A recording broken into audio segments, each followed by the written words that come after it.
Welcome to The Flow, hosted by Bob Martin, slightly edgy glimpses into politics, culture, society, and being human.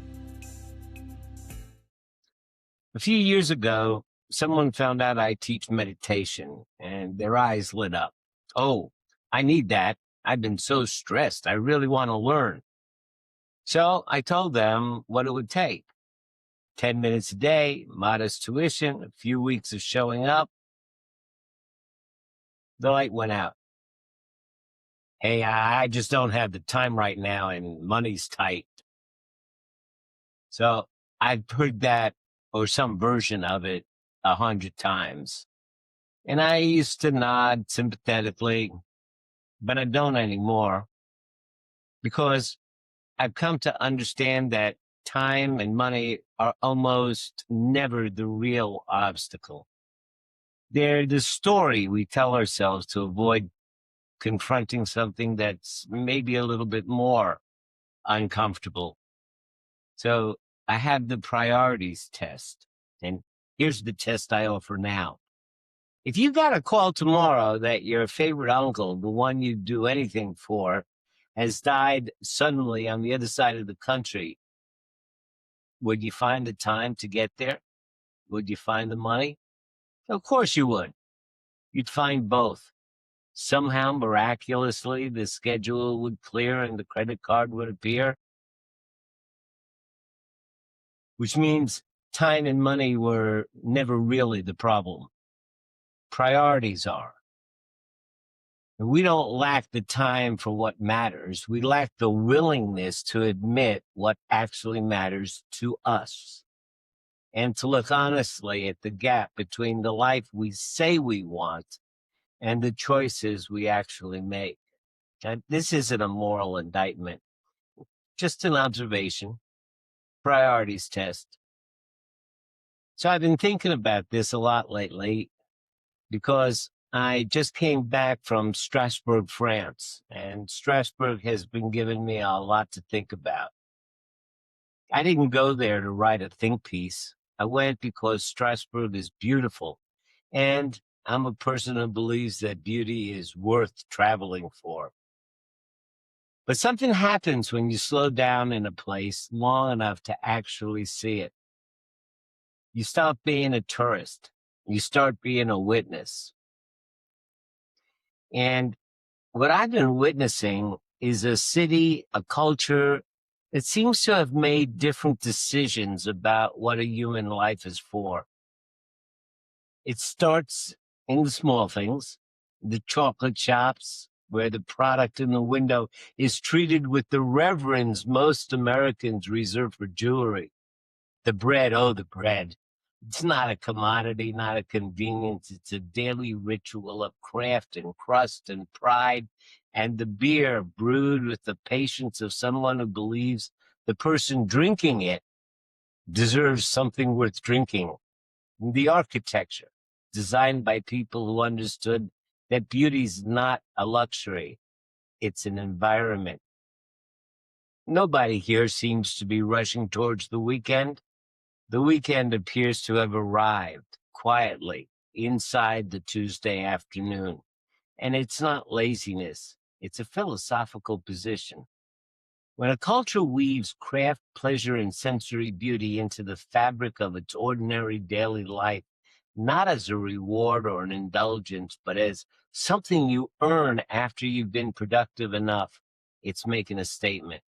Quiet confidence, deeply radical statements, and that is that human beings deserve to enjoy being alive, not someday, but now.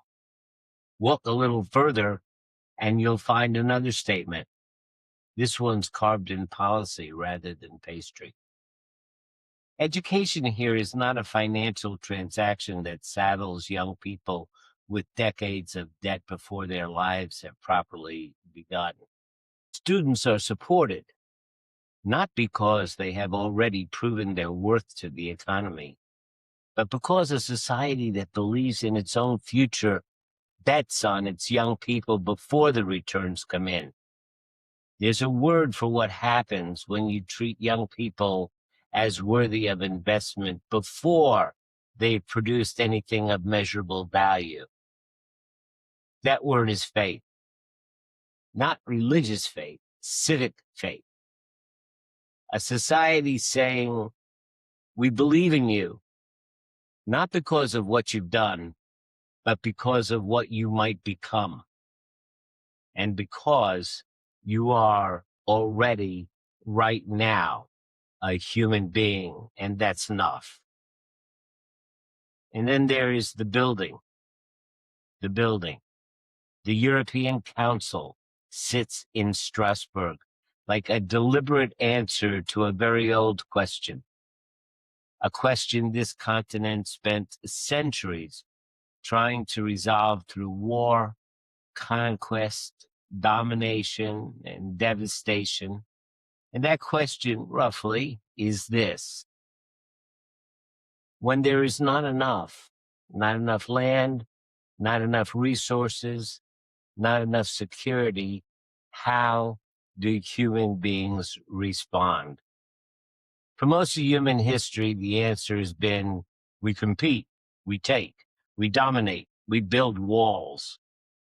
But the building in Strasbourg represents a different answer.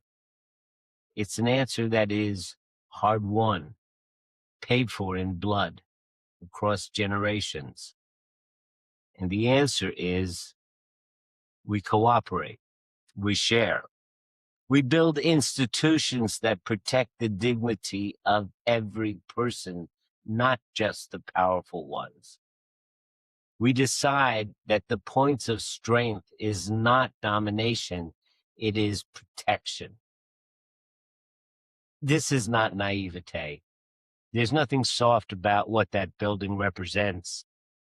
It represents a civilizational decision made by people who had seen firsthand what the alternative looked like. They had stood in the rubble. They had counted the dead.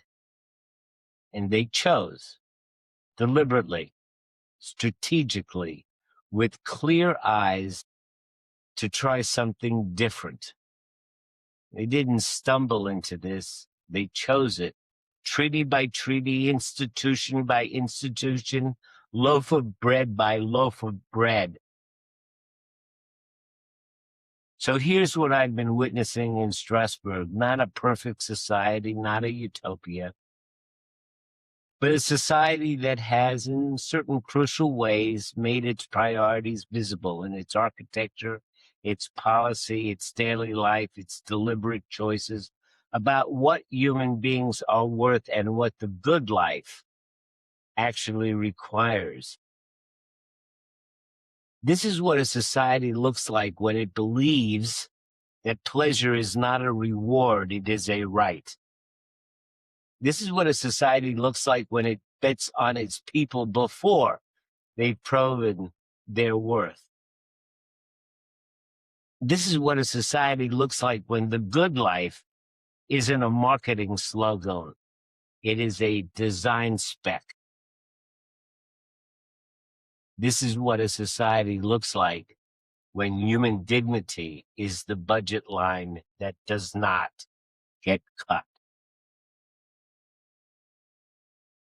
I'm still thinking about that student who wanted to learn meditation. And I wonder, sometimes, what might happen if they applied the priorities test, not to their schedule, but to their civilization. Do I have time for 10 minutes, but what kind of life am I actually building? And what does the way that I spend my days, the way that we spend our days together as a society, reflect the life we say we want? Strasbourg isn't the answer, but it might be a mirror. And sometimes a mirror is exactly what a priorities test requires. I'm Bob Martin, and this is The Flow.